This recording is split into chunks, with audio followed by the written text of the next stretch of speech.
자, 66번째 영화 기주 이야기 얘기해 보도록 하겠다. 이 영화는 1992년작 장애모 감독의 영화이고, 장애모 감독은 지금은 그렇게 뭐 활동을 안 하는 것 같은데, 뭐 예전에 90년대, 2000년대는 중국에서 가장 유명한 감독 중에 한 명이고, 어, 개인적으로도 좋아하는 작품들이 장혜모 감독 작품들이 몇 편 있고, 음, 그렇다. 그리고 이제 기주 역할에 이제 공리 배우가 이제 출연했는데, 어, 공리 배우가 거의 이 영화를 이끌다시피 이제 영화를 하고, 그 역할을 하고 있고, 거의 뭐 단독 캐스팅이라고 봐도 될 것 같은, 몇몇의 조연들이 나오지만 거의 뭐 혼자 이야기를 주도하다시피 하는 이야기고, 그렇다. 영화는 소설을 원작으로 했고, 어, 그리고 영화를 다 보고 난 후에도 이 영화가 소설 한 편을 읽은 것 같은 그런 어떤 느낌을 주고 있어서 상당히 좀 재밌었다. 음, 영화는 재밌었고, 이야기의 어떤 형식도 소설 같은 형식을 띠고 있고, 그래서 몰입하기에도 좋고 흥미로운 소재를 갖고 있고, 어떤 시사하는 바도 있고,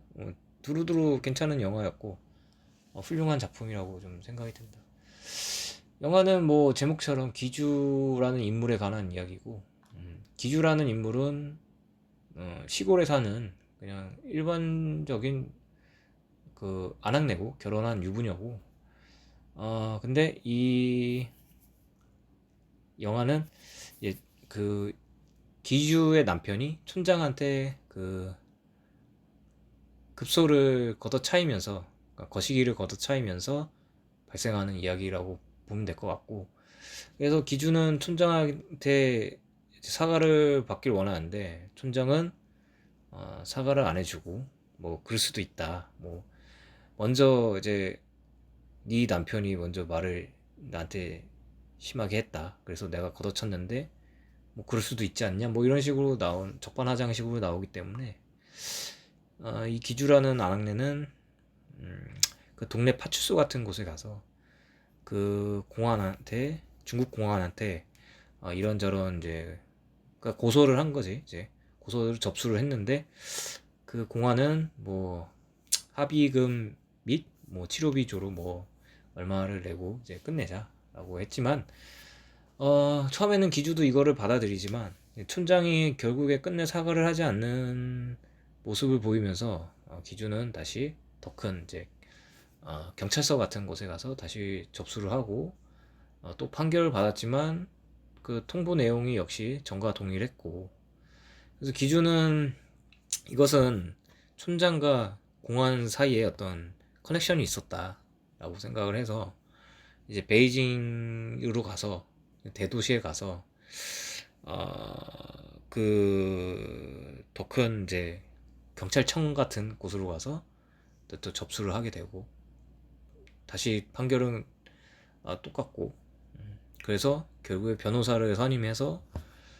법정까지 가는, 그러니까 계속 일을 키워가는 그런 내용이라고 보면 될 것 같다.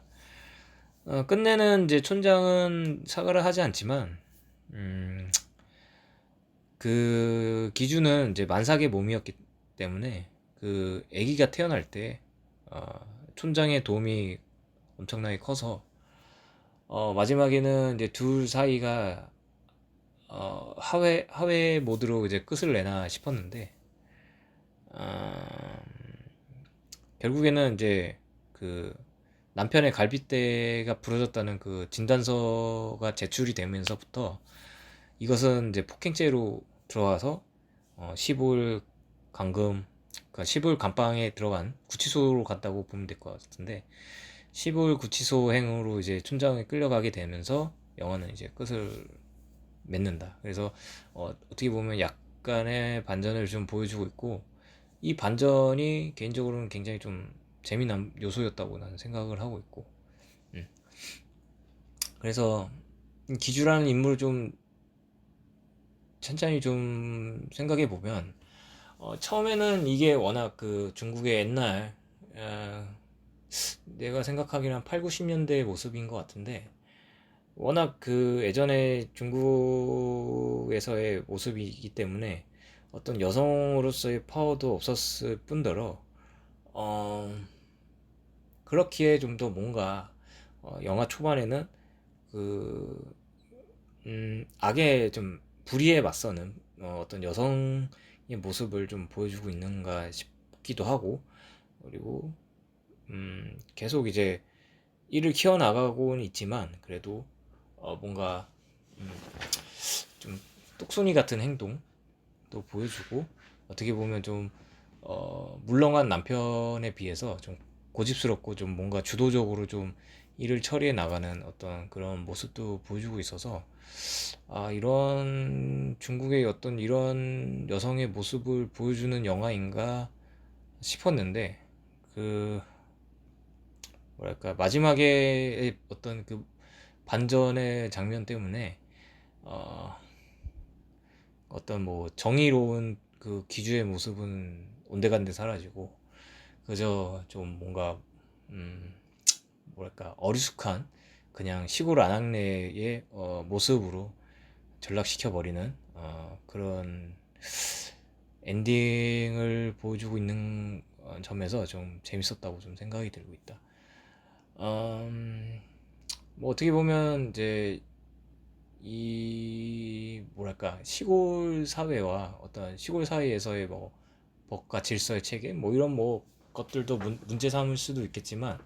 그것보다는 이 영화는 좀 기주라는 어떤 양면적인 두 측면을 좀 성격을 좀 보는 게 좀 더 영화를 좀 제대로 감상하는 것이 아닐까 좀 생각이 들고, 아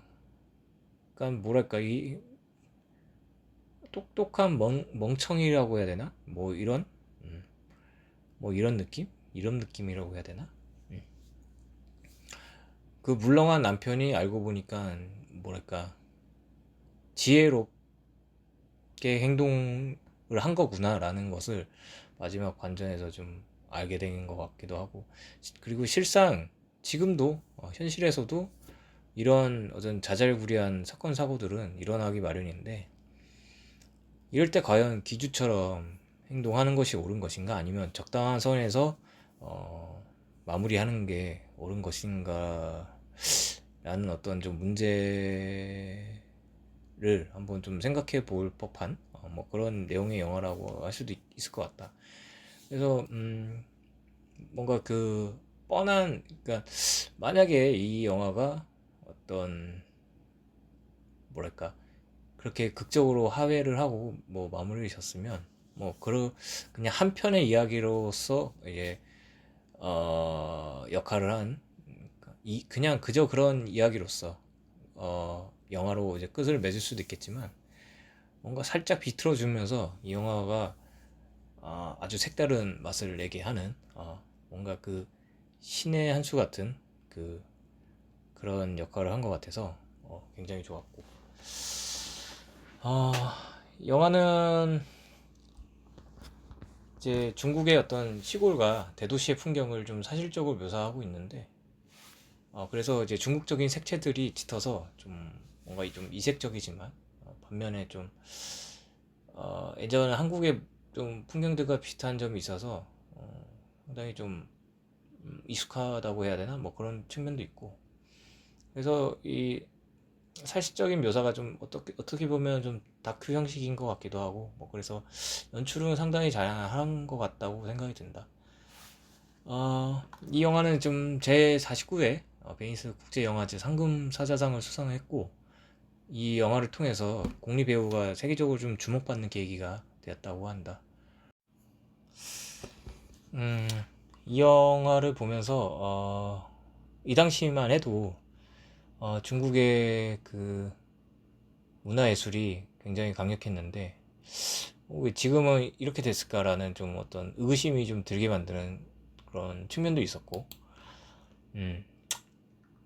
하지만 이 작품은 굉장히 좀 개인적으로는 좀 훌륭한 작품이라고 생각하고 연출도 훌륭했고 연기도 훌륭했고 각본도 훌륭했다고 생각이 든다.